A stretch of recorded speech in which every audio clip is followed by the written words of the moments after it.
Bonjour à toutes et à tous, bienvenue sur KTV, Kwezi FM, le 106.9 pour un temps de parole, toujours en direct, à la radio, à la télévision, sur la TNT, sur les réseaux sociaux, sur les box, mais également sur l'infokwezi.fr pour un temps de parole. Toujours en direct. Hein. On a avec nous Franck Lerman. C'est qui? C'est un chirurgien. Il s'est fait virer du CHM alors qu'il était en simple période d'essai. Il est avec nous. Docteur, bonjour. Bonjour. Merci d'avoir accepté notre invitation. Avec plaisir. On ne s'est pas trompé dans la présentation. Vous êtes bien chirurgien orthopédiste. Oui. Vous étiez en période d'essai. Vous avez été licencié. En tout cas, la période d'essai n'a pas été à son terme parce que on a appelé la direction. Oui. De l'hôpital, on nous dit parce que abandon de poste. Oui, enfin c'est une interprétation. Oui. J'ai juste voulu respecter la réglementation, c'est-à-dire le repos de sécurité. J'avais été réveillé 4 fois dans la nuit. Alors c'est quand ils veulent, hein, j'ai voulu les rencontrer. Et ce qui est bien, c'est qu'avec les portables, maintenant, tout est tracé, oui. Avec les photos qui m'ont été dérangées, etc. Oui. J'ai tracé sur les, comment ça s'appelle, sur un carnet à chaque fois que je me déplaçais avec l'étiquette des patients. Donc, comme ça veut dire quoi que y a, selon vous, il y a trop de travail et les règles ne sont pas respectées? Oui. Est-ce qu'on vous demande de ne pas respecter les règles? Alors, ils le disent pas comme ça. Oui. Ils vous mettent dans une situation où soit vous dites non, comme moi. Oui. Soit vous le faites, mais vous transgressez la loi. Oui. Et quel est le risque pour le praticien, pour le professionnel, de transgresser la loi? Alors, ça a été jugé en cour de cassation, oui. C'est très clair. C'est l'article 223.1 du Code pénal. Quand oui. vous dérogez de manière délibérée une obligation légale ou réglementaire, oui. C'est 1 an de prison oui. Et 15 000 € d'amende. Donc là, vous nous dites clairement, docteur, que tous les professionnels de la santé, en tout cas au CHM, et notamment les chirurgiens qui sont ici à Mayotte, sont hors la loi? Pas du tout. Ah. Alors, il semblerait que l'organisation, je parle de la chirurgie orthopédique telle qu'elle est faite actuellement, oui. Celle que j'ai vécue, oui. En nombre de postes, oui. c'est-à-dire 2 à la place de 4, voire 5 ou 6, ça dépend par rapport à la charge de travail, mais par contre, dans d'autres, quand on a fait une garde sur place, oui. La loi exige que vous rentriez chez vous le lendemain. D'accord. Sur place. Ouais. Le problème, c'est le problème de l'astreinte. Alors l'astreinte, quand on dit qu'on n'est pas dérangé, c'est vrai, mais quand on se met en position, par exemple, où vous avez plusieurs astreintes de suite et que vous êtes dérangé la nuit, normalement, la loi exige que vous ayez vous reposer pendant 11 heures.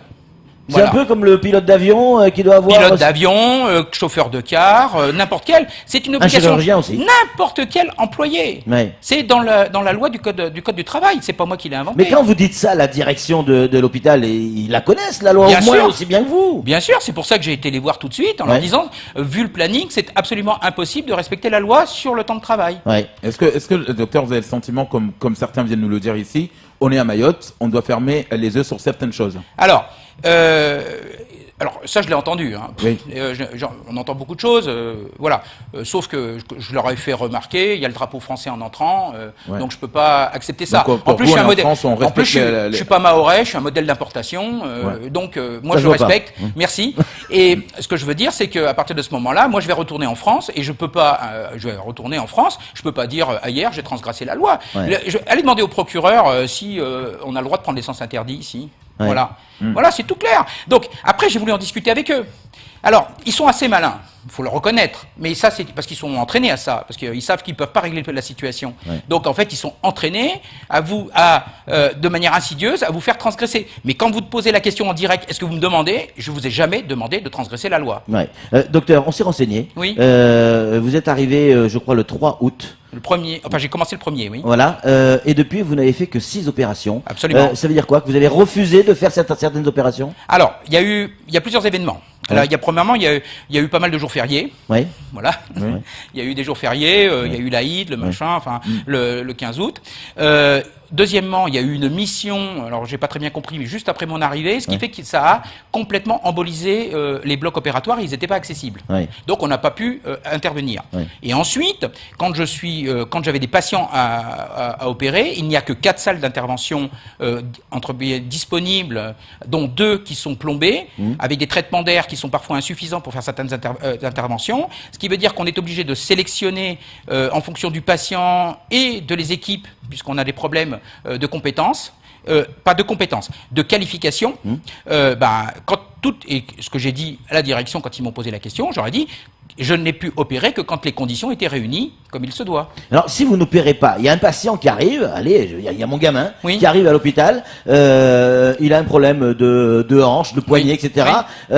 Il tombe sur vous, vous êtes le chirurgien, vous voyez que les conditions sont pas réunies, vous allez laisser mon gamin comme ça sur la table d'opération? Pas du tout. J'ai appelé donc la cadre et je lui ai demandé comment faire. C'est à la cadre qui a appelé l'administrateur de garde, et la loi, encore une fois, c'est à l'établissement qui est obligé de mettre les moyens pour pouvoir opérer. C'est pas à moi de transgresser la loi parce qu'ils n'ont pas les moyens.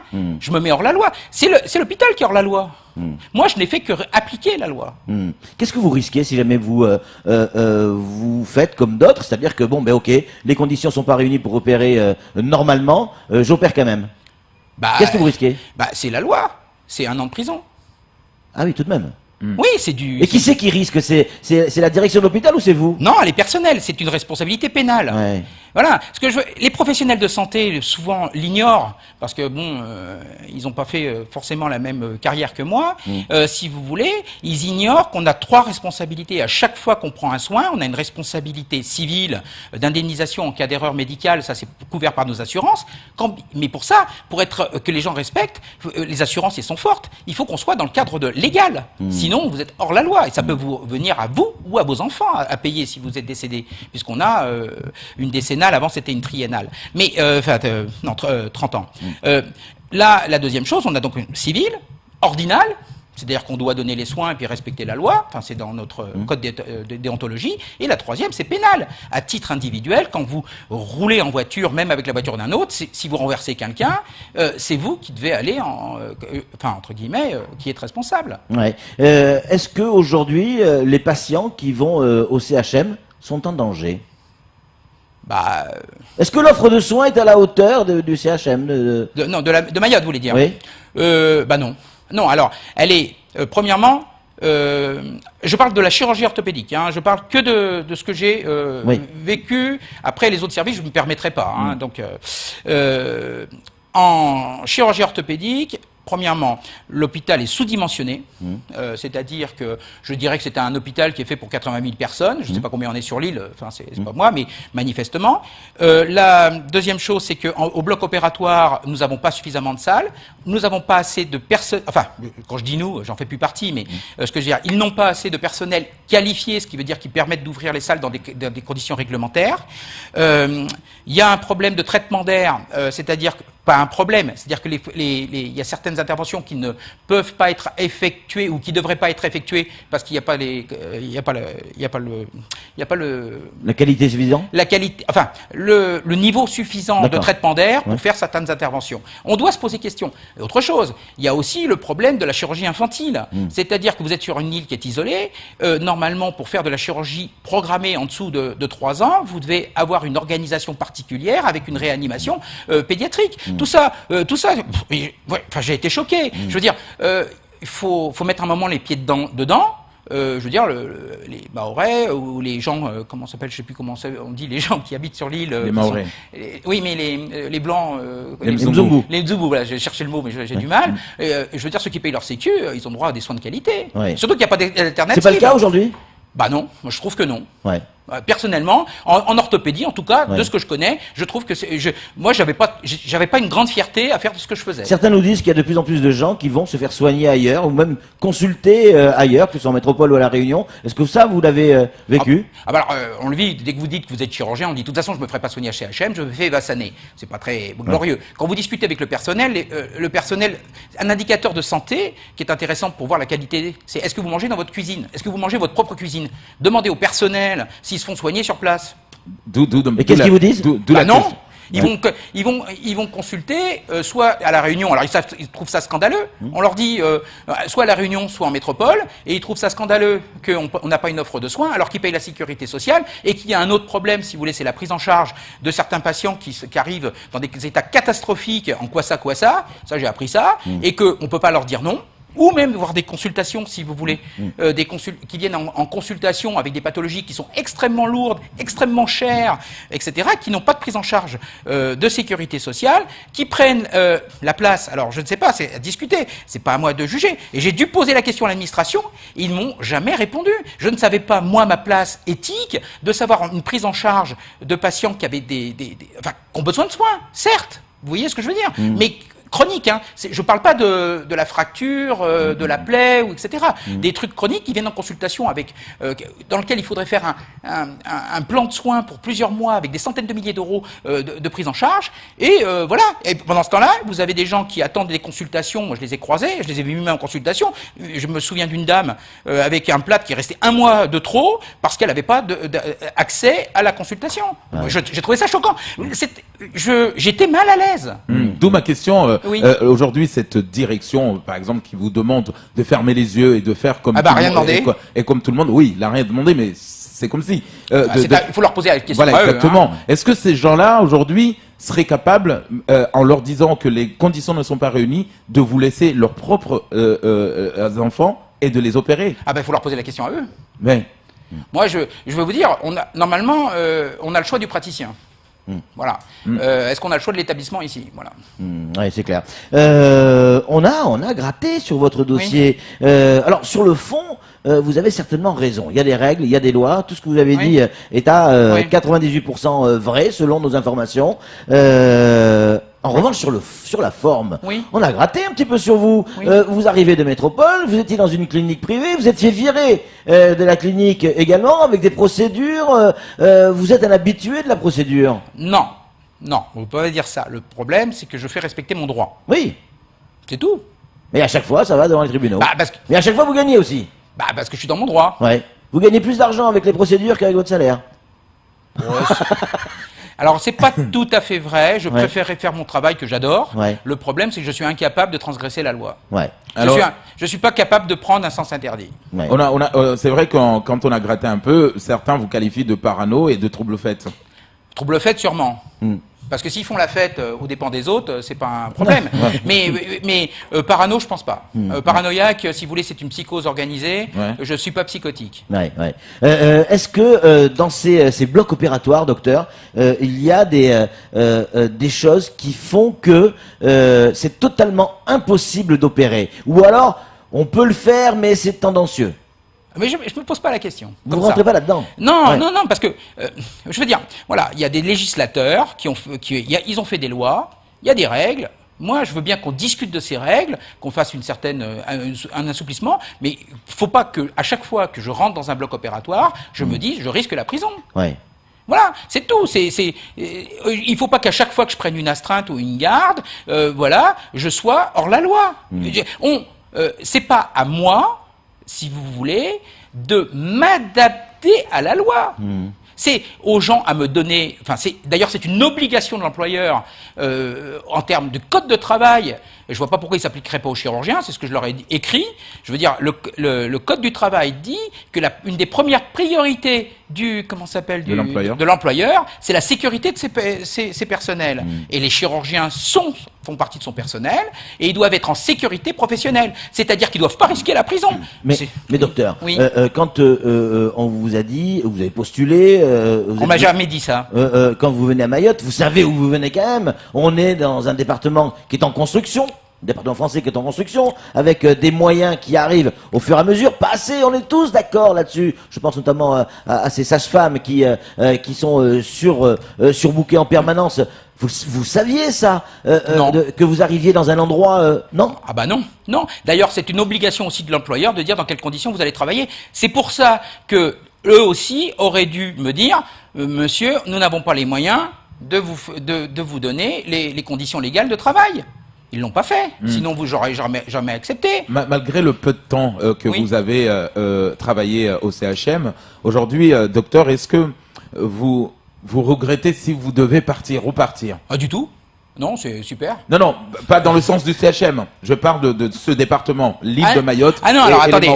Premièrement, est-ce que ça vous touchera de dire tiens, j'étais parti carrément. Ah, je vais vous dire une chose, j'ai un frisson rien que de penser à Mayotte. C'est un département qui a très mauvaise réputation. Hein, quand on est, attention, tu vas te faire agresser, tous les coins de rue. Le premier soir où je suis arrivé de nuit, etc., à Pouet-Pouet. En plus, les conditions de logement, j'avais pas ni à boire, ni à manger, ni même de papier toilette, si on m'écoute, dans l'appartement. Voilà, je suis arrivé de pleine nuit. Donc, je suis sorti et j'ai croisé, c'est vrai que on m'avait dit, tu vas te faire agresser, machin, tout ça. C'est la réputation qu'il y a. Bon, non, j'ai pas eu de problème de sécurité personnelle. Bon.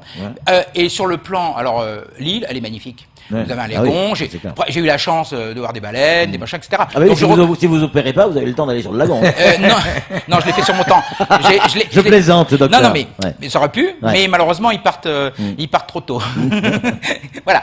Mais non, mais pour vous dire, voilà, non, vous avez une belle île, c'est dommage de pas la valoriser différemment. Comment ça va se terminer, cette histoire? Elle est finie, parce que... Non, elle débute. Non, mais juridiquement, l'hôpital, il n'y a rien à leur reprocher, et vous êtes dans la période d'essai, ils vous virent, ils ont le droit, ils ont même pas besoin de justifier. Tout à fait.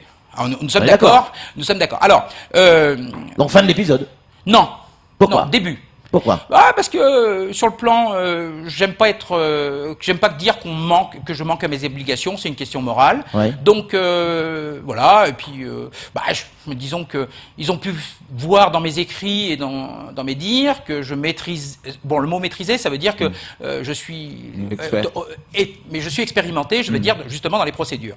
Alors, j'ai engagé plein de procédures qui sont sur différents niveaux. Premièrement, il y a une procédure au niveau de l'inspection du travail parce que j'ai une obligation. Alors le mot dénonciation, non. J'ai une obligation en tant que professionnel de signaler un manquement aux règles réglementaires. Parce que le personnel prend des risques. Le personnel qui est au bloc opératoire, en travaillant hors la loi, sans sans formation de radioprotection, etc. On manipule du sang, on manipule des rayons, etc.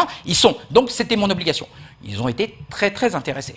Donc je pense qu'il y aura, je peux pas vous dire parce que voilà sur le secret, mais il y aura des suites. Ça c'est sur le plan du signalement qui m'est obligé, là aussi. C'est une voilà. Oui. Et c'est la première chose. Niveau. C'est ce niveau. Ensuite, un des praticiens a insulté mon ex-compagne. Plainte à l'ordre. Normal, j'ai eu la présidente de l'ordre, faut pas laisser passer ça, devant témoin en plus. Bon, c'est un peu énervé. J'ai fait valoir l'article 64 du Code des déontologies pour ne pas suivre ces patients parce que je mettais en doute certaines indications chirurgicales et de traitement. Ils voulaient qu'on ait des traitements de type collégial, c'est-à-dire qu'on mette tous notre nom sur le dossier. Mais je dis, moi je suis pas d'accord. Je suis pas d'accord avec ton traitement. Je ne peux pas intellectuellement cautionner ce que tu fais. Donc, tu te démerdes, voilà. Donc, article 64, et donc j'ai une obligation aussi, dans ces cas-là, ça fait partie de mon métier, de faire un signalement à l'ordre et à l'ARS pour ce que j'appellerais des doutes sur la compétence. Compétence, d'ailleurs, qui m'étonne, parce que si ils étaient compétents, ils opéreraient pas dans un bloc qui est pas formel, vous voyez ce que je veux dire? Ils auraient la même attitude que moi. La compétence, elle ne s'arrête pas la manipulation du bistouri. Et c'est dans l'indication chirurgicale, dans les suites, et surtout dans la mise à sécurité de son personnel. Et voilà, c'est ça qui me choque aussi, c'est parce que si on laisse ça, c'est-à-dire qu'il y a des gens qui sont en train de prendre des risques, on a plein de jeunes infirmières qui arrivent, qui déboulent, qui sont à peine formées. Plein de bonne volonté. Hein. Plein de bonne volonté. Le problème, c'est qu'elles ne sont pas encadrées et elles n'ont pas la formation suffisante avec des cas extrêmement difficiles. Alors on leur dit, tu fais ça, ils ont l'impression que sous couvert qu'on leur dit ça comme la direction, ils sont dans leurs droits. Mais non. J'aime bien citer comment s'appelle MeToo, là, voilà. Non, c'est non. C'est-à-dire, on peut dire non. Docteur, est-ce que les syndicats de l'hôpital vous ont compris? Ah, tout à fait. Ils étaient même heureux, ils étaient même heureux que quelqu'un... Alors, le mot dénoncer, j'aime pas. Le mot signalement, d'accord? J'insiste là-dessus, parce que c'est une obligation, le signalement. Alors, la question qui se pose, c'est la maltraitance. Parce que la définition de la maltraitance, c'est maltraiter les gens. C'est pas forcément leur taper dessus. Ce n'est pas les prendre en charge correctement. Et ça, c'est une obligation, là aussi, pénale. Vous êtes obligé. Voilà, c'est tout. Je veux dire, moi, c'est quand vous voulez. J'ai voulu rencontrer la directrice. Madame Barbezieux. Barbezieux. J'avais encore rendez-vous ce matin et hier, elle a annulé. Voilà, au dernier moment, comme d'habitude. D'ailleurs, c'est pas la première fois qu'ils veulent pas me recevoir. Ils me virent, mais ils veulent pas me recevoir, ils veulent pas m'entendre. Ils savent qu'ils sont hors la loi. Et elle a une responsabilité pénale en tant que chef d'entreprise. C'est ça qu'il faut rappeler. C'est elle qui doit mettre les moyens aux gens pour les soigner correctement. Et c'est elle qui risque la prison. C'est ça que je leur ai rappelé. Et sur le côté éthique, quand on est médecin, quand on est chirurgien, quand on a les compétences et le talent que vous avez, docteur, est-ce qu'à un moment donné, on ne doit pas donner la priorité aux patients, c'est-à-dire à tenter de sauver une vie, à tenter de faire en sorte que les gamins ne soient pas paralysés, plutôt que de dire hop, maman, la clim elle est trop fraîche, j'opère pas. C'est pas comme ça. Non, je caricature. Bien mais sûr. En gros, voilà. Alors vous savez, c'est une bonne question. Alors, j'ai donc interrogé le Conseil national de l'ordre. Oui. Là-dessus. Oui. Alors, qu'est-ce qu'ils vous ont dit?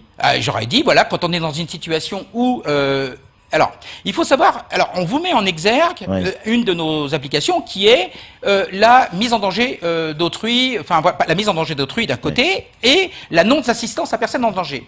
Et donc on vous dit, ah, attention, vous allez être condamné, etc. Pour pouvoir faire quelque chose qui est en dehors de la loi, il faut que ça ait un caractère exceptionnel. C'est-à-dire que ça se produise qu'une seule fois. À partir du moment où il n'y a pas eu le lendemain une décision et un changement ou une prise en compte de ça. À partir du moment où vous faites 2 fois, ça s'appelle une récurrence, ça a été jugé en cour de cassation et des chirurgiens sont allés en prison. Clair. Ah donc, non mais je les ai donnés tous les textes, je vous les ai envoyés. Je les ai envoyés aussi à la directrice, donc elle ne peut pas l'ignorer. Et j'espère qu'elle l'ignore pas à son niveau. Donc c'est-à-dire que c'est à l'hôpital de mettre comment ça s'appelle, puisque c'est une situation qui est quotidienne. C'est à eux de régler le problème, c'est pas à nous de compenser en risquant la prison. En tout cas, beaucoup de messages de soutien, des gens qui vous disent encore, heureusement qu'il y en a un qui arrive et qui... On peut boire un pot quand vous voulez. Voilà, donc voilà, qui ont bon courage à vous, messieurs, c'est très bien ce que vous faites. Donc sur le live Facebook de Kwesi, pas mal de personnes vous soutiennent. Mais il y en a d'autres qui disent aussi, alors, qu'est-ce qu'il est, lanceur d'alerte ou fouteur de merde? Vous êtes quoi, hein? Vous avez déjà vu, vous êtes les deux. Vous avez déjà vu un lanceur d'alerte? C'est pourquoi on a mis une loi pour protéger les lanceurs d'alerte. Parce que justement, ils foutent la merde. Si vous dénoncez pas de temps en temps des choses qui sont des dysfonctionnements, qu'est-ce qui se passe? Et puis, à un moment, ça suffit, quoi. Je veux dire, j'aurais eu 35 ans, malheureusement... Vous êtes le Zorro, en fait.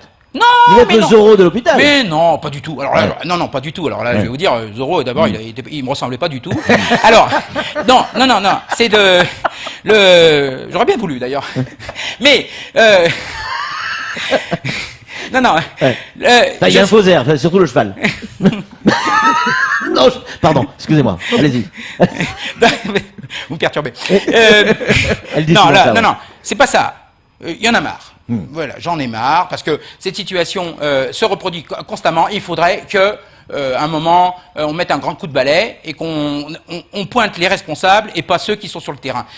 Voilà. Merci beaucoup Franck Lerman d'être venu sur ce plateau. Bien évidemment, la parole est également donnée à la direction de l'hôpital s'il le souhaite. Évidemment, on a téléphoné, on a pris des renseignements. Vous l'avez vu que avant de recevoir notre invité, on a aussi gratté sur votre passé, c'est votre histoire. Là-dessus, tout est clair.